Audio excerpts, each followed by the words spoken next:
Hey everyone, welcome to a really weird What's on My Workbench. Not really going to be working on much tonight, so if you want to just skip this video, go right ahead. I'm just going through and cleaning up the workbench, and maybe I'll explain a couple things while I'm here. Right now I'm just cleaning up a bunch of test leads and clearing up stuff just because I'm trying to finally pulling back from the retro repair world. I just have like one little one left, which is going to be replacing a battery on a NES Action Replay, and then after that it's really just all my own stuff here. Just kind of try out this other camera one of these days, actually. Just want to kind of pull back from doing all this retro work and work on stuff for myself. The Nomad I just sent back still has issues with it. I gotta give up. Nomads kill me. It's one of the big reasons I'm stepped away from retro repairs, is just Nomads, and Sega stuff in general. Fix the tip of this a little bit. It's one of my oscilloscope leads. Put a bunch of stuff back here. I got way too many test leads. I'm gonna put them all in a bin together. Where's the clip for that? Anyway, but with Nomads, they're so hard to work with, and they're so easy to break, so you kind of get frustrated with them. HDMI cable. What's that for? I don't know. You get burnt out on them. Almost every Nomad I've worked on has ended up having some sort of subtle issue, which is very difficult to fix. So they're frustrating. I find the technology from the early 90s the worst to work with. Your Game Gears, your Nomads, your Genesis. I haven't really encountered Super Nintendo much. I think those are pretty reliable, so I really haven't had to do much with them. But it was a time when everything was switching over to surface mount, and makes it a lot more difficult for the home hobbyist to work on, for lack of a better term. This stuff is too small. It's hard to work with. You gotta do it almost all under a microscope. I have four microscopes to work on this stuff, and I don't really feel like investing in a professional surface mount desoldering station or anything like that, because a basic surface mount desoldering station is like $400, so I really can't justify it. And so that's one of the reasons I want to get out of it. So sorry folks for somebody else big got out of it last year or the year before. Ben Heck, I think, got out of the retro business, if I remember correctly. I'm not sure on that one. I think he got out of it. It's just, it gets a little disheartening after a while.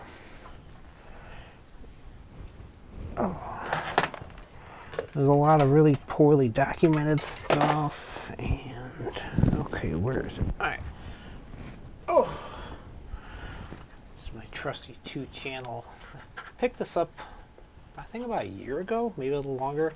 This one's kind of cool. It's you've seen some of my videos. It's a Handtech 2-channel digital oscilloscope and multimeter, which is nice because you get both in one. I forget what speed scope it is. I don't think it says what the megahertz is on it. It's not terribly. There's a even better versions with more storage and whatever, but for like basic work, this one's worked out fine. And I like the multimeter on it too, so put that away. What else? That can go away. that's my current oscilloscope. I built this one myself. This little handheld one, the itty bitty one. It doesn't even have a battery in it. I went through and it's a DSO show. Yeah, I made this one a while back. It's a cute little oscilloscope. I made this little rechargeable battery pack for it. Oh, they're cute little scope. Isn't that cute? Little things. But it actually works pretty darn well. The controls aren't terribly bad. There's a control knob on it. You get your volt division, then you click over and you can choose your seconds of division. How fast? 10 microseconds, and that's not very fast. And you can set your triggering and all that. It's a cute little thing. It's got a screen hold, and you hit OK. Does the job. Really manual. It's got, can't complain. But I wanted a dual channel for some other work. That was a cute little guy. This is another one I made. You can buy all these things. This one was like a silly, simple kit. There was like nothing to it. I don't think I just basically put the enclosure around it. This is pretty cool because you can put different components. It actually works. You put different components across it, and you hit test, and it'll tell you what the heck it is. It's kind of a cool little thing. I didn't expect it to work as well as it does. Let me grab like a transistor. Let me see. Buffers. Where's my transistors? Leaders. 21394. Very common transistor. It's kind of cool actually. Let's see if I fire this one up. You just kind of jam it in there. Top row, bottom row. Can't remember. You put it across any 3 pins. Like so. Clip it down, hit the button, testing. Yeah, it tells you it's an NPN, which is what it is, an NPN transistor. Yeah, it's cool.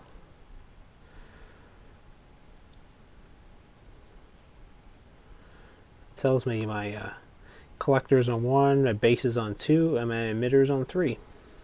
Got it right. So yeah, it's a neat little thing. It also works on resistors and stuff, so if you don't feel like figuring it out, you can even throw, let's say, a capacitor on here.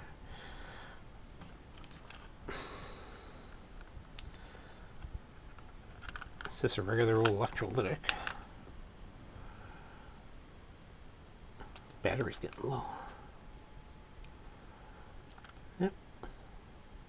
11.87. What is she really? What is she supposed to be? 10? Yeah, it's up there. So yeah, you can actually measure all sorts of little components. Actually, it works shockingly well. I don't use it very often, but it works a lot better than I ever thought it would. Cute little toy to play with. And then, let's see, stuff for the home hobbyist here. I use a Yeehaw 939D plus solder station. It's nice because when you turn it on, it's you could set the. You see how quickly it heats up.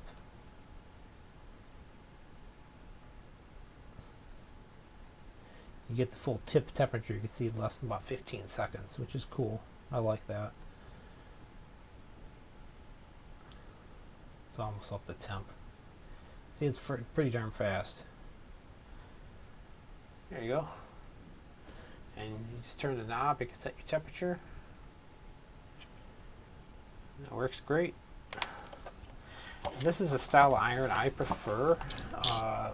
It has, instead of all the electronics being in the iron section itself, it's all down this big ass space down here. So it actually makes it really light.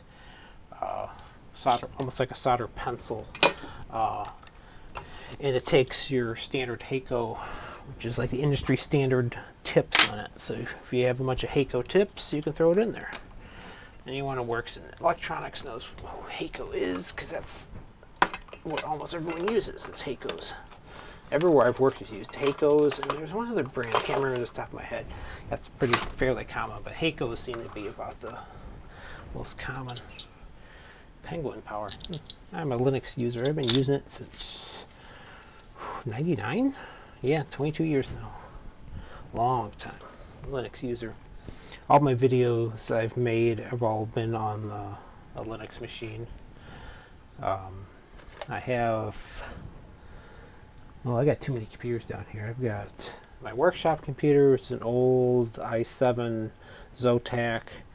I have an AMD Ryzen 7 1700. I've got an old Intel Mac from I think 2011. I've got Ubuntu on there as well, and then of course I've got all the RetroPie machines. All have some version of Linux on there as well. So yeah, so I got that going. All right, that's almost all my test leads. Let's see. Other than that, what do I use day to day? I have a Elenco precision power supply I use, and I also use a old Fluke 8010A. That one's an old workhorse of a multimeter. That's actually what I learned in school on. I've got my old Craftsman here. This one's been a good little meter too. Nice auto ranging meter. I like this one. This one's actually held up really well. And then turn off my iron. Don't need that right now anyway. And then over on my other workbench, I've got a Dremel tool mounted in an XY table, so I can cut out plastic easily. I've done other videos with that before. I've got 3 microscopes I can see just from here. One on a stand, stereo microscope, and then I have another digital microscope. So, like I said, it gets ridiculous how many microscopes you have to use with all that surface mount work. And I have a lot of garbage. Wow. Sheesh. Random bits and pieces, man. You end up with so much little debris in life when you do this mod work. So I'm thinking next up, take a drink water. I think next up, I'm torn between working on another RetroPie system built in just a plain box, or the Tiger. I might jump back into the Tiger. I don't know. I'm just not that motivated by the other one right now. I don't know why. Yeah, at least I got a choice. So it was just a quick, boring, what's on your workbench tonight. Nothing thrilling, just clean up the workbench. Oh, got a dead ladybug. Oh dear.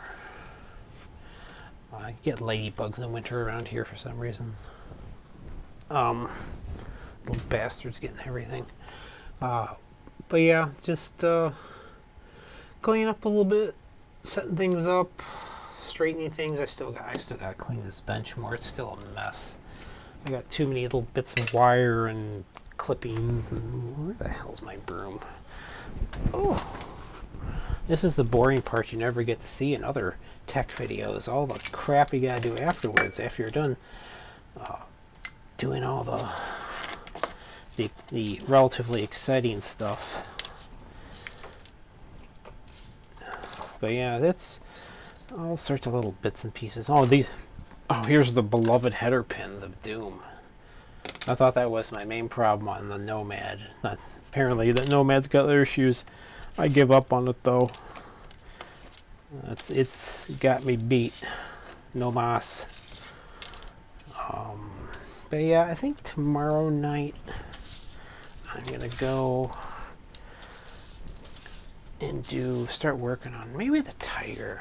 Tiger just seems more interesting because that's a neat old system no one knows about much, and start working on that some more. I still have one other lingering project I haven't had much luck with, is that old Tiger learning computer. I just can't can't get the interface with like anything in the real world. They had like a funky cartridge interface. I'm gonna try doing it with a chip programmer eventually, but that one's been kind of real low key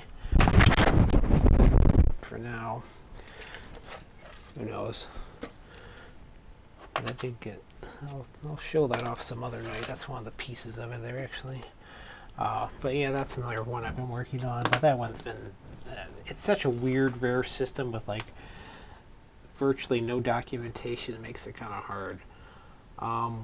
But that's it for the night. Workbench is more or less clean now, and I can start dirtying up it again in a little bit. Yeah, I'd like to do the tiger. I feel like doing that one. It's staring at me. That's been kicking around the wings forever. The other one that's actually not. Or that's not. I don't know. I'm talking to myself now. Maybe I've been talking to myself the whole time. I don't know. Oh, in case you're ever wondering, I do collect watches. So if I ever run out of electronics, I can do videos on that.